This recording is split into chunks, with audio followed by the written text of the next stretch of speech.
What's up guys, my name is Ace, and we're reaching that point of the year where the next Call of Duty is right around the corner. We're just a few weeks away now, and I'll admit, it's kind of an awkward period when it comes to content creation. At this point, to be completely honest with you guys, I've kind of checked out on Modern Warfare. I'm still going to be covering little bits of news and information as it comes out, and you still may see the odd versus video from me, or maybe the odd Warzone tip video between now and Cold War's launch. But at this point, my interest is now focused primarily on Cold War. So between now and launch, I'm going to be covering a lot of Cold War news. We're going to be getting some more information tomorrow. We don't know exactly what it's going to be, but we had a little bit of a teaser for it, and they confirmed we're getting something interesting tomorrow. And then I'm also going to be doing videos just discussing my thoughts and my plans and my hopes for Cold War, some speculation, just stuff like that. And this is where today's video topic comes in. I wanted to talk about the future of my gun guide series. For those of you guys that don't know, with the gun guide series, what I do is put many hours into testing a gun, finding out all of the important stats, then I share those with you guys, as well as my recommendations for attachment setups and class setups. And the whole series is really designed to show you exactly how a gun performs, exactly how attachments will impact that gun, and then give you some tips and advice for how to use that gun. In Cold War, as many of you guys know, we have this really detailed stat screen that we can access. And this is from the beta. I expect there will be some changes to this before launch because it is kind of incomplete, and there are a few obvious errors in here as well, where it's obviously pulling from the wrong stat in the code. But with this, the devs have confirmed that this will be directly linked to the code, and therefore anytime they change something, it will automatically change in these stats. Unlike those stupid stat bars that we've always had in Call of Duty, which are very often just completely inaccurate and misleading. I think it's like a totally different team that handles creating those stat bars compared to the team that's actually balancing the weapon.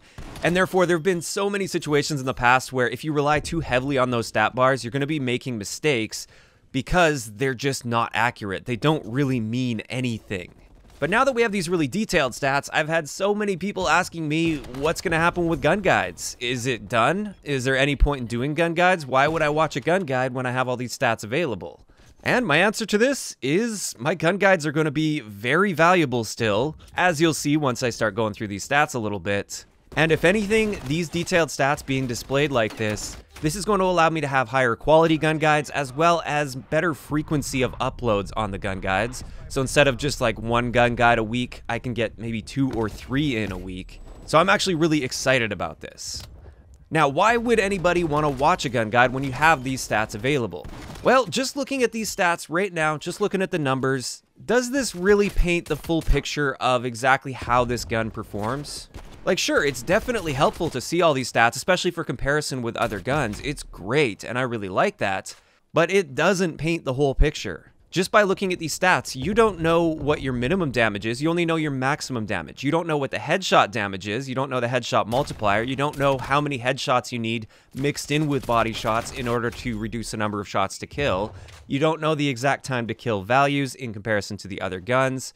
You don't know what that effective damage range means. Is that the maximum damage range, or is that where you drop off to the minimum damage range? You don't know all the other damage range drop-off points as well. Also, looking at recoil, we have things displayed in joules and foot-pounds. Does that really give you a good indication of what the recoil is going to do and how to counteract that recoil and which attachments are going to be better on which guns to counteract their particular style of recoil? Probably not. You're going to want to see some recoil patterns and some comparisons. And this is where my gun guides will shine. It's about the presentation of the data, as well as taking things a step further and actually getting more comprehensive data than they display here. I think the in-game data will be a great starting point, a great reference, and I love that they show the exact percentage changes with the attachments, because in the past year with Modern Warfare, I think most of my time with each episode of the gun guides was spent testing out the unique attachments like the barrels, for instance. And that's the big thing that really slowed me down with gun guides over the past year. Even though I do feel like I ended up getting very efficient at it, and I have a great streamlined process for making Modern Warfare gun guides now, what they've done in Cold War is just going to allow me to put these together much faster, and it's going to allow me to focus more on the presentation of the gun guides. So overall, I still think my gun guides are going to provide a ton of value to you guys. They definitely aren't going anywhere, and if anything, I'm actually really excited that we have these detailed stats, which are going to allow me to get these gun guides out more frequently and also with that better presentation. So I'm already working hard in the background, getting all my templates and everything ready to go for this season of gun guides. I'm really excited about this, and I hope you guys are as well.